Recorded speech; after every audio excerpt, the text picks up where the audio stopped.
is far the grandest of all the special temples of nature I was ever permitted to enter. John Muir. The perfect park that attracts the visitors from the whole world.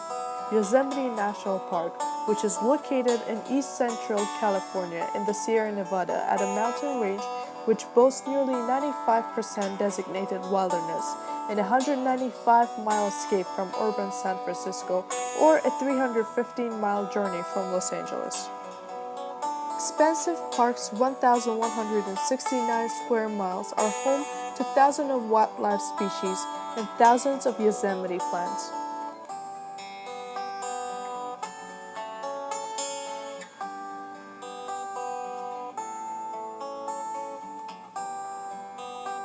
Yosemite is known for its granite cliffs, waterfalls, clear streams, giant sequoia groves, and biological diversity. The Tuolumne and Merced rivers begin in the park and flow west to the Central Valley. Visitors fall in love with the park's many waterfalls, specifically 2,425-foot Yosemite Falls that ranks as the tallest in North America, flowing down into the scenic valley meadows.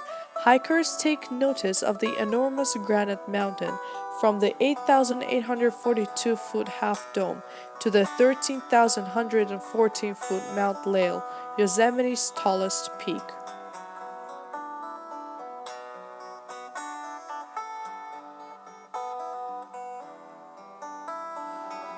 Yosemite National Park is a changing environment where weather can vary by the minute, with increased chance of change at higher elevations.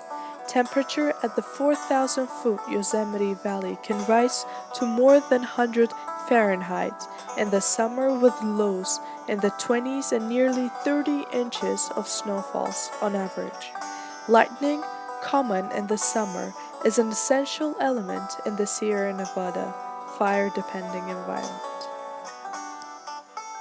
Air pollution is currently recognized as one of the most significant threats to the resources of the Sierra Nevada. All climate models show the warmer future in Central California, with temperatures at least 5 to 10 Fahrenheit higher by the end of the century, especially at higher elevations. No place on Earth could be a perfect place to study hydrology than Yosemite National Park. Mountain landscapes like Sierra Nevada play an important role in satisfying the planet's thirst for fresh water. Yosemite National Park's hydrologic resources include the headwater of two magnificent rivers, the Merced and the Tuolumne. All the creeks, streams, and lakes in Yosemite will eventually join with one of these two rivers. The source of water in lakes, rivers, and in groundwater is precipitation that falls as rain or snow. It can be released immediately to flow over Yosemite's spectacular waterfalls and through magnificent river canyons, be stored in snowpack or groundwater, be used by plants or trees, or be evaporated back into the atmosphere only to fall somewhere else. Atmospheric nitrogen is inert and cannot be used directly by most organisms. Microorganisms that convert it into unstable form of nitrogen play central roles in the nitrogen cycle. The most important part of the cycle is bacteria. It helps the nitrogen change between states so it can be used again. When nitrogen is absorbed by the soil, different bacteria help it change states so it can be absorbed by plants. Animals then get their nitrogen from the plants. At the back end of the cycle, decomposers break down dead organisms and waste, converting organic material to inorganic nutrients. Yosemite soil has very low levels of nitrogen due to the nitrogen-poor granite that comprises its soil, the short dry growing seasons, and the privilege of fire that burns off nitrogen from the soil.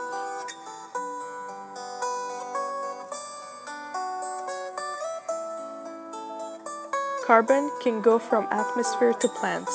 Plants absorb carbon dioxide because they need it to complete processes necessary for their survival. It can also go from plants to animals. If an animal were to eat the plant, like the mule deer does the shrubs, grasses, and trees in Yosemite, then this animal can obtain carbon. When plants and animals die, then their bodies decompose to nutrients, including carbon, go back into the ground. When animals breathe out, they expel carbon dioxide, which puts it back into the atmosphere. This happens with any living creature in Yosemite National Park. Then the cycle starts all over.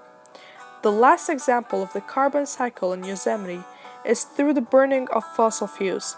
People drive cars around the park, and cars use gas. When gas is used, it puts more carbon into the atmosphere, which contributes to the cycle.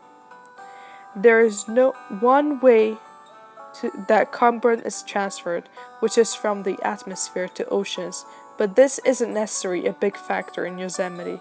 As you can tell, the carbon cycle is a huge part of Yosemite National Park.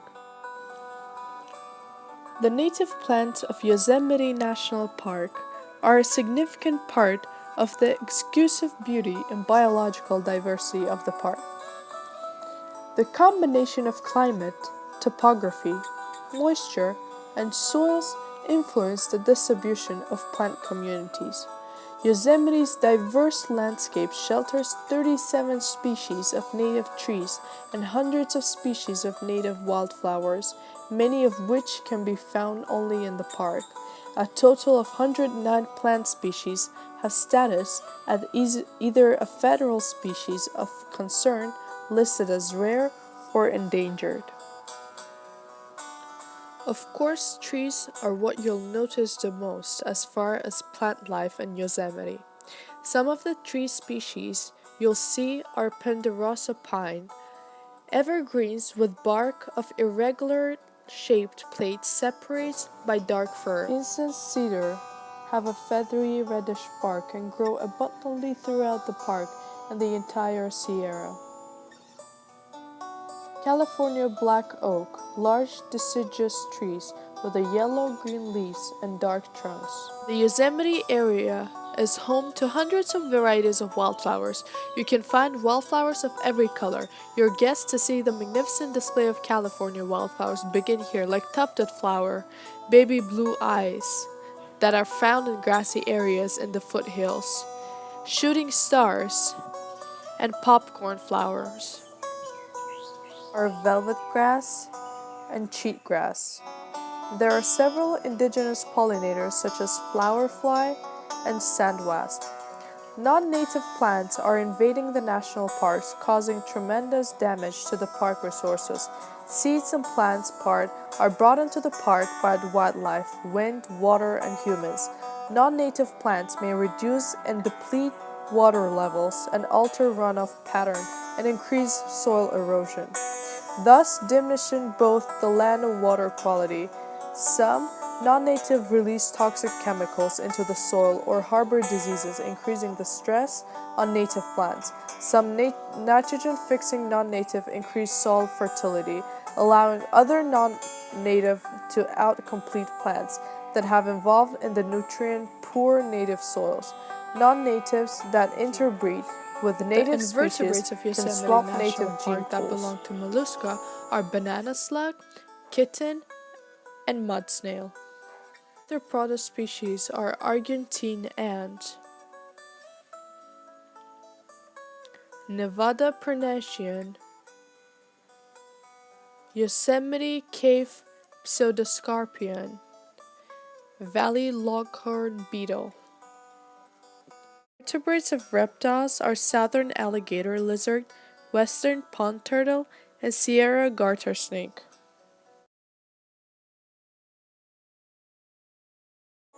The bird species are American dipper, eastern kingbird, Steller's jay, and California spotted owl. Mammals of Yosemite National Park are golden-mantled ground squirrel, American black bear, long-eared myotis, yellow-bellied marmot, gray fox, pika, mountain lion, and mule deer. And the guy is soilless. Food web or food cycle depicts feeding connection, what eats what in the ecological community, and hence is all referred to as consumer resources system. Here is the food web of Yosemite National Park.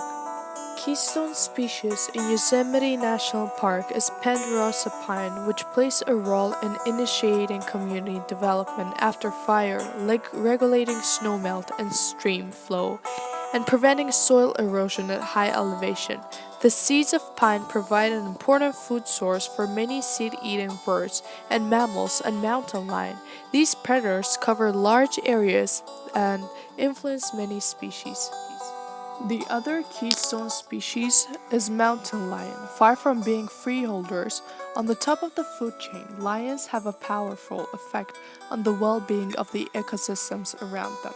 From the survival of trees and river brings vegetation to perhaps surprisingly the health of the populations of their prey. Around the planet, large predators are becoming extinct at faster rates than other species, and losing top predators has an outsized effect on the rate of loss of many other species below them on the food chain, as well as on the plant life that is so important to the balance of our ecosystem. Global warming is causing major shift in the range of small mammals in Yosemite National Park.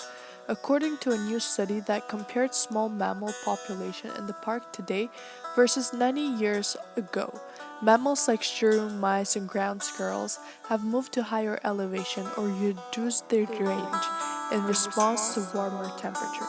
This affects the food web as well since these small mammals move to higher elevation than the predators will either starve and die or change the prey, and this will lead to complete mess of food web. Major concern in the Sierra Nevada are the threat of catastrophic fire as a result of the buildup of fuel hazards and the loss of biodiversity caused by various human activities. Visitors in the Sierra Nevada impact the resources, and the nature of that impact needs to be determined and mitigated measures developed. Global climate change can impact the park's magnificent waterfalls, subalpine meadows, the giant sequoias, the forest areas of Yosemite National Park, which are expected to decline by up to 25–50%. Significant increase in the extent of grasslands and chaparral throughout the state could result. And the drought continues during summer, then there will be lower water flows into the Merced River. As you can expect, Yosemite Falls to go dry sometime in the summer. Logging nowadays is a big problem in Yosemite. This will despoil finest protect ancient forests, air, and animals. There is a risk of flooding as more logging is done. Logging often destroys natural habitats, resulting in the loss of biodiversity and sometimes leading to the local and possibly global extinction of species. Sustainability is how biological systems remain diverse and productive. Long-lived and healthy wetlands and forests are examples of sustainable biological system. In more general terms, sustainability is the endurance of system and process. Threats that threaten sustainability are logging interests, cut down rainforests, trees for timber use of flooding, furniture, and other items, power plants, and the other industries cut and burn trees to generate electricity. The paper industry turns huge tracts of rainforest trees into pulp. Agricultural interests, particularly the soy industry, clear forests for cropland. Mining operations clear forests to build roads and dig mines. Government and industry clear-cut forests to make way of service and roads. Hydroelectric projects flood acres of the rainforest. Things we have to do to ensure that the park is able to sustain itself are sustainable logging regimes and selectively cull trees rather than clear-cut them would save the acres of forest every year. Campaigns that educate people about the destruction caused by forest timber and encourage purchasing of sustainable rainforest products would drive demands down enough to slow deforestation.